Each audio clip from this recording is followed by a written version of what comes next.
Welcome back. Looking for a dish that's full of flavor and perfect for the holidays? Mole might just be the answer. We're getting a step-by-step look at how to make this festive favorite. Joining us this morning with all the flavorful details is HERNÁN president and founder Isela Hernandez. Good morning. Hi, good morning. Oh my gosh, you have brought so much life to our studio this morning. We have so much flavor in front of us. Yes. But for people at home, I want to start off with, what is mole? So mole is a traditional Mexican sauce that's usually served on very special occasions, celebrations, and especially during the holidays. So it's traditionally served over poultry, but you can also have it over an assortment of items that we're going to show you today. And I'm smelling some of the spices right now. I understand that there's a lot of spice and flavor that goes into the perfect mole. Where do we begin? Yeah, so there's actually hundreds of kinds of moles in Mexico, but the one that's the most traditionally well-known one outside of Mexico is called mole poblano, which has over 20 different ingredients. It's a combination of chilies with nuts and raisins and piloncillo and chocolate. So it's got a lot going on. And what's really special about it is that every ingredient has to be roasted, toasted, or fried. And then some get cooked together, and then other ones get cooked together, and then other ones, and then finally they all come together at the same time, which can take 1 to 2 days to make. Wow, so like I said, it's just gonna be chocked full of flavor. Yes. And so when it comes to roasting and toasting the different ingredients, what ingredients would you be doing that to? All of them. Okay. Every single ingredient has to be either roasted, toasted, or fried, and then ground, and then they all come together. So it's a labor of love, truly. Amazing. Yeah. And then what are we seeing right here? So we have our sauce going. I wish we had Yes. smell-o-vision. It's so good. Thank you. But how did you create this? Yeah, so all of that process that I just described that takes 1 to 2 days, we've made it so that you can make it in 5 minutes. We've created these pastes that are all the ingredients that I described, and they come in our packaging here. And what you do is you just put your paste in. I can show you here. You can put it into your... You have a little hot water going here right now. Hot water, or you can use stock, which if you want to grab that stock there, so you can put that in too. And you just put it in. You can make it in any saucepan. I'm using the traditional cazuela here, but you just put in your paste. And you're just using a chicken broth right here. Yep, but you can use water too if you're vegan, because this is a vegan mole. You can use that. And then, you can pour some more. A little bit more? Yeah. Awesome.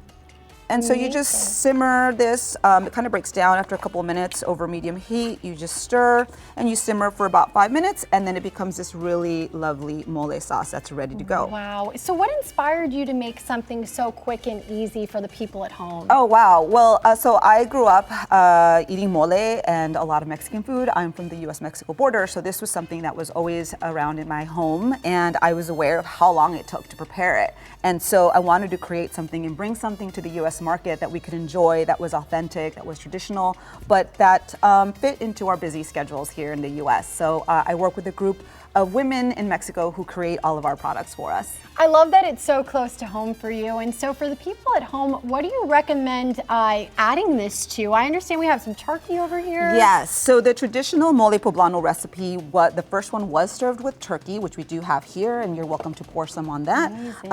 A lot of people aren't aware, but turkeys are indigenous to Mexico. So the first mole poblano recipe was served with turkey. So I highly recommend, whether you have this as your main course for your holiday dinner or you have leftover turkey, that you do use some mole on top. And then you can also, top it off with a few little sesame seeds like that. Wow. That's beautiful and delicious.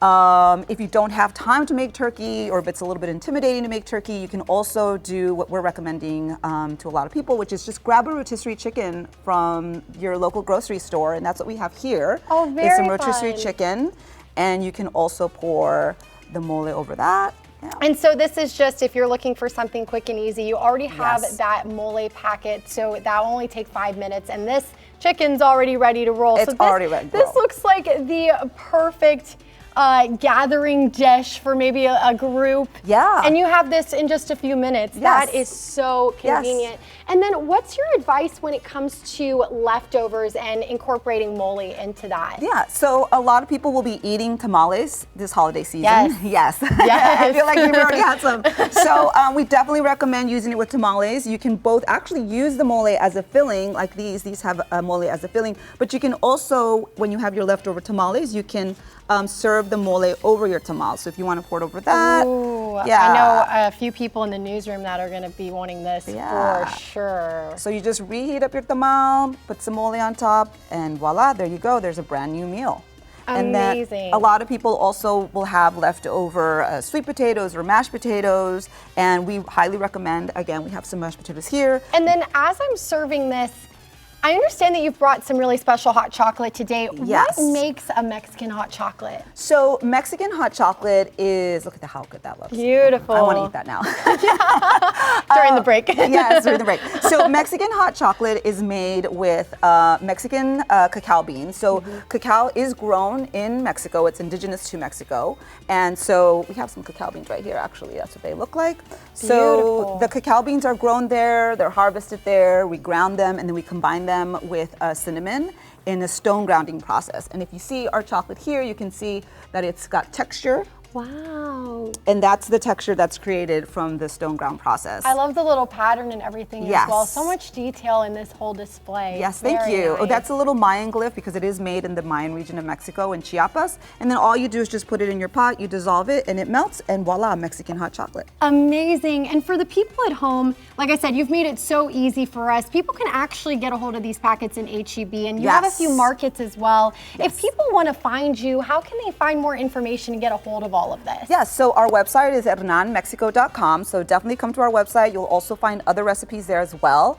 This weekend, we're going to be at the Gran Tamalada at Market Square. On Wednesday, we'll be at the Pearl Holiday Market. And yes, as you mentioned, our moles are at HEB, and they're also at Central Market. Thank you so much for your time Thank today, you. Isela. I know that a lot of people at home are probably inspired by this, and I am as well. Thank you so much. You're welcome. But y'all stick around because coming up, a tech expert is giving us a holiday gift guide for the gadget lovers in our audience. We'll be right back.